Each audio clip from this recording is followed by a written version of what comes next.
I'd like to welcome a man who served in the Royal Australian Army, did 20 years of service to his country, a true patriot. And I would like to welcome Mr. John Enchong, who is going to address the immigration issue from an Indigenous man's point of view.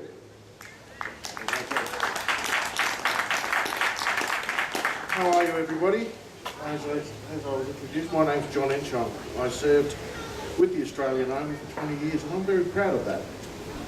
I would like to start off by saying thank you to Bazza and all the members of the Vietnam Veterans Motorcycle Gang Club, Queensland chapter, sorry, I won't call it gang. Thank you for allowing us to use your facilities here. I am honoured to be here and I thank you. Thank you for you, all you people here. Thank you for turning up and taking time out of your lives to hear our phobias, our fears of where this Gillard and her idiots are leading us.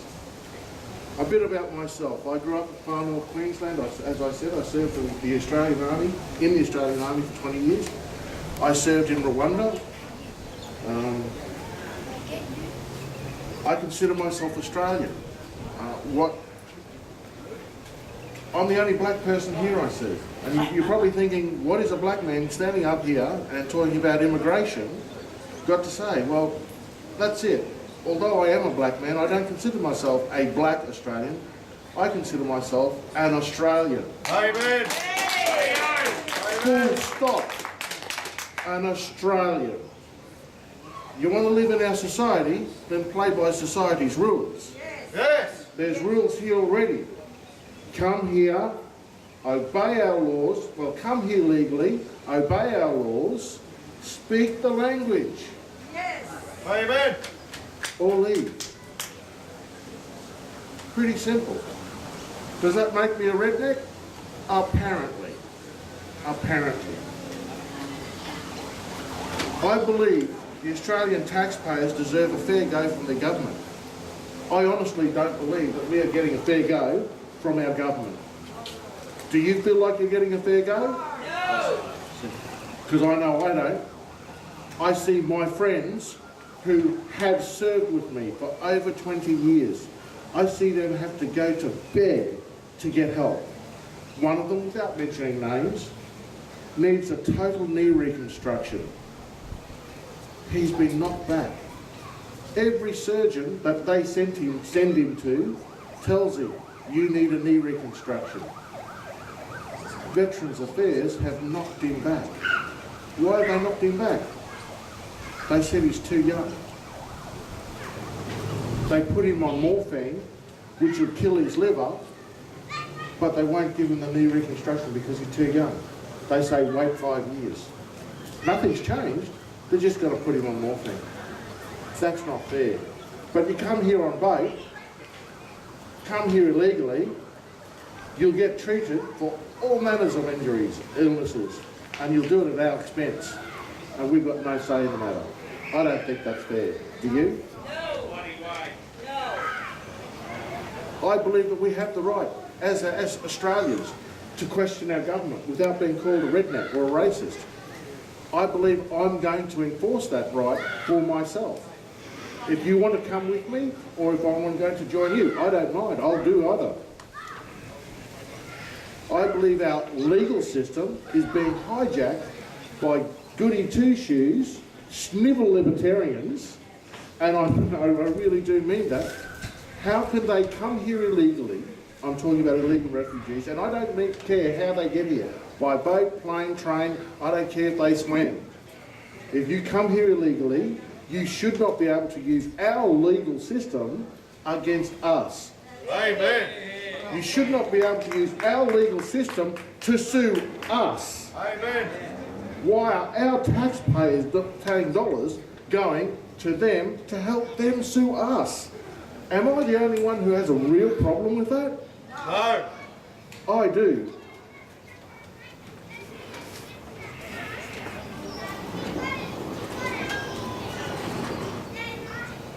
I want to know why the government thinks it's okay to allow this to happen. I want to know, where is the government complaining about a system that allows Afghani men to come here when our soldiers are dying in Afghanistan? Can't defend their own country. My friends are dying over there. Your countrymen are dying over there. But you can't keep them Afghanis in their own country to fight for their country with good Aussie blood being spilled there. And we're told that we've got to take these people and we've got to pay for them and then they can sue us. We've got a situation where we've got a person who actually stabbed one of the Serco guards over at Christmas Island.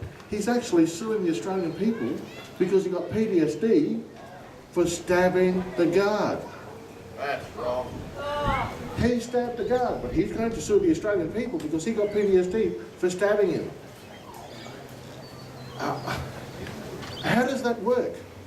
I don't know how that works. We've got an Afghani refugee in Adelaide who rapes a 16-year-old girl and gets let out of the courts because he's suffering from PTSD because he saw his father get killed in Afghanistan. Now, how does watching your father get killed turn you into a rapist?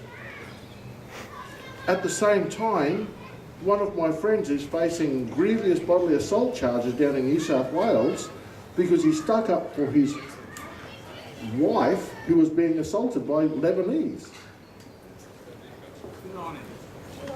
But why is he facing charges for it? Why is he facing charges? 8 Muslim men are pressing assault charges against him. 1 on 8, and he's the one that's going to jail? I have a problem with that. I really do.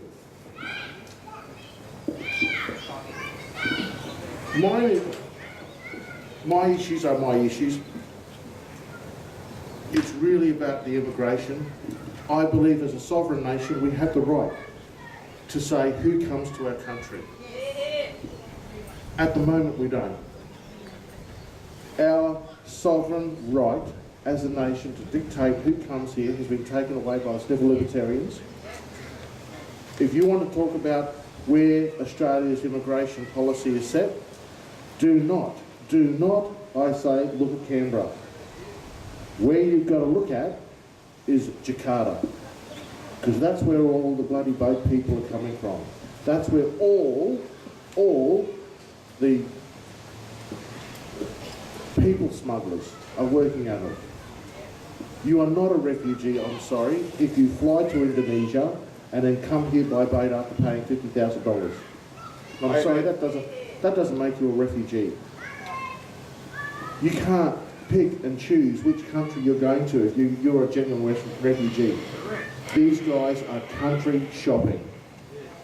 I won't stand for that. Not while we are spending billions of dollars looking after them. We are spending money hand over fist keeping these guys in resorts. We've got Australians sleeping in cars, sleeping in streets, and we want to put them up in resorts? I have a problem with that. Amen. I have a real problem with that.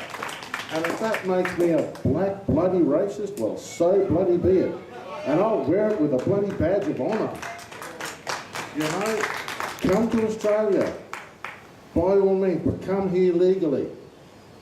Speak our language, obey our laws, integrate, or F and leave. Or even better, don't bother coming. You know? Once again, if that makes me a redneck, hello, my name's a redneck. That's about all I want to say. You know, how about, don't get me started on the burqa. If my black ass can't walk into a bank and have a bike helmet on, then how the bloody hell can you wear a burqa? You know, that's just wrong, end of story. Don't come here and ask for Shari law, because guess what? We've got law here already. It's called Australian law. Amen. You know, just don't bring your Shari law, piss off. You know? Sorry, I'm a simple bloke. I am. I'm not an officer. Wasn't an officer. I was a senior NCO. I rose from the ranks. I believe we've got the right to say what we feel. I believe politically correctness has gone by the wayside. My nickname in the army was BBC, Big Black. And guess what? You know, I am. I'm big, I'm black, and I absolutely could be a. You know, so what was wrong with that? A bullet on a battlefield doesn't see colour. So colour to me is irrelevant. The men I served with in Rwanda, brilliant blokes. Every damn one of them, and women, mind you, and women, because we have lost Australian women overseas as well. So I just wanted to put that one in.